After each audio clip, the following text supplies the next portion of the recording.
Senmiddelalderen er det begreb, som historikerne hæfter på perioden efter højmiddelalderen og inden 1500-tallets lutherske reformation. Senmiddelalderen bliver tit beskrevet som en periode, der var præget af kriser og forfald. Alene i de begreber, som vi bruger til at beskrive perioderne, ligger der en form for dom over dem.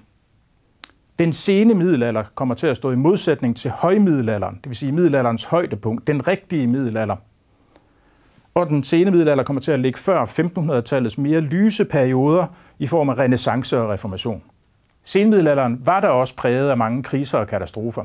I midten af 1300-tallet blev hele Europa hærget af den sorte død, hvor op mod halvdelen af befolkningen døde som følge af pest. Der var også klimaforværringer. Efter den middelalderlige varmeperiode faldt temperaturerne, og det blev begyndelsen på en længere periode med faldende temperatur, som man kalder for den lille istid. Der var også mange og lange krige, for eksempel 100-årskrigen mellem Frankrig og England. Og endelig var den katolske kirke splittet og i forfald.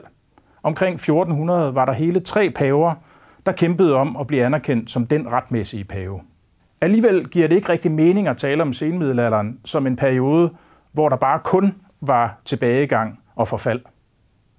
Ud af de mange kriser, som unægteligt var der, voksede noget nyt frem, og på nogle punkter var der endda decideret fremgang i senmiddelalderen. For eksempel førte den sorte død umiddelbart til en krise i det danske landbrug, fordi der kom til at mangle arbejdskraft. Men for de bønder, der overlevede pesten, blev det faktisk til fremgang. Før pesten havde godsejerne organiseret deres godser omkring nogle store gårde med dertilhørende små gårdbrug, hvor bønderne næsten ikke havde noget jord. Befolkningsnedgangen på grund af den sorte død tvang godsejerne til at omlægge driften af deres godser, sådan at de bønder, der før næsten ikke havde noget jord, pludselig fik mere jord. Det betød en økonomisk fremgang for mange bønder, og det betød også, at der blev skabt en mere ensartet og selvbevidst bondestand. Det danske samfund var et stændersamfund. Det vil sige, at samfundet var delt op i en række skarpt adskilte grupper, de 4 stænder. Der var den gejstlige stand, der var adelstanden, borgerstanden og bondestanden. Ifølge den herskende samfundsideologi havde disse 4 stænder hver sine funktioner og pligter, som skulle få hele samfundet til at hænge sammen som helhed. De gejstliges funktion var at bede for alle sjæle, så man kom i himmerig efter dommedag. Adelens funktion var at beskytte de andre stænder. Adelen var en slags professionelle krigere, som var eksperter i at føre krig til hest med tung udrustning og lanse. Borgernes og bøndernes funktion var at forsyne de andre stænder, så de kunne passe deres opgaver. Borgerne og bønderne blev derfor kaldt for de arbejdende stænder. For bønderne betød det konkret, at de arbejdede direkte for adelen og kirken. Adelen og kirken ejede nemlig det meste landbrugsjord i Danmark. Og det vil sige, at bønderne hos dem var fæstebønder, det vil sige, de fæstede, de lejede deres gårde af adelige og kirkelige godsejere. Inden for hver af de 4 stænder var der store økonomiske og sociale forskelle.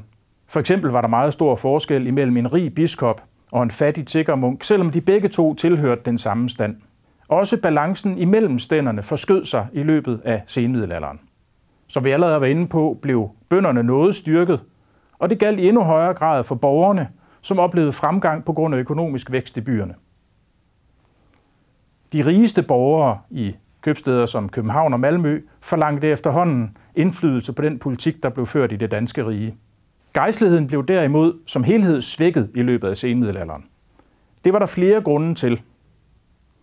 For det første oplevede kirken overalt i Europa en legitimitetskrise i senmiddelalderen. Mange mente, at kirken var blevet for rig og magtfuld, og at de gejstlige i deres levevis havde bevæget sig for langt væk fra det, som var det oprindelige formål med kirken. Mange borgere og bønder og adelige begyndte at dyrke religionen på nye måder, og de sluttede sig for eksempel sammen i religiøse samfund, som ganske vist ikke brød med den katolske kirke, men på den anden side udfordrede kirkens monopol på trosdyrkelse. En anden årsag til, at kirken blev svækket i løbet af senmiddelalderen, var, at kongemagten blev styrket på kirkens bekostning. Ifølge den herskende samfundsideologi var kongen over stænderne. Det var kongens pligt at forsvare stænderne, både mod ydre fjender, men faktisk også imod hinanden. Derfor havde kongen ret og pligt til at stå for lovgivning og retsvæsen, og endda ret til at opkræve skatter for at finansiere de opgaver, som man pålagde kongedømmet. Kongen var ikke stærk nok til at regere alene, men måtte i høj grad dele magten med adelige og kirkelige eliter. Men i løbet af senmiddelalderen blev kongen styrket i forhold til adelen og kirken. Kongemagten blev blandt andet styrket på grund af en militær udvikling, som fandt sted i hele Europa, som favoriserede centralmagten på bekostning af lokale magthavere, f.eks. biskopper eller herremænd. Samtidig kunne den danske kongemagt drage fordel af, at landbrugskrisen ramte adelige og kirkelige godsejere hårdt. Det svækkede dem over for kongen. Og kongen kunne også alliere sig med det nye borgerskab, som var styrket på grund af den økonomiske udvikling i byerne. Godsejerne gjorde dog modstand imod denne udvikling og gjorde ligefrem åbent oprør flere gange imod kongen i senmiddelalderen. Den danske kongemagt og hele kongeriget Danmark blev også styrket udadtil i løbet af senmiddelalderen. I 1340, det år hvor dette kapitel af Danmarks historien starter, var der knap nok noget selvstændigt dansk kongedømme, fordi næsten hele Danmark var pantsat til udenlandske fyrster. I løbet af nogle få årtier lykkedes det dog Valdemar Atterdag at genindløse de pantsatte områder og genrejse en stærk dansk kongemagt. Hans datter Margrethe fortsatte med at styrke den danske kongemagt, hvilket kulminerede i 1397, da hun etablerede Kalmarunionen, som var en personalunion mellem de tre nordiske riger, Danmark, Norge og Sverige, med dronning Margrethe selv i spidsen. Det skulle med tiden vise sig at være meget vanskeligt at holde sammen på Kalmarunionen, og i 1523 gik den helt i opløsning. Til gengæld kunne den danske konge i 1460 føje Slesvig og Holsten til det danske monarkis besiddelser.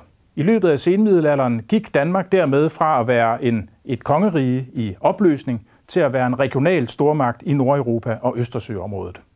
Man kan altså ikke sige, at senmiddelalderen var en periode, der var præget af generel nedgang og forfald. Tværtimod fremstår senmiddelalderen både i Danmark, men også ude i Europa som en særdeles dynamisk tidsalder, hvor kriserne gik hånd i hånd med nye udviklinger og tendenser, der pegede fremad.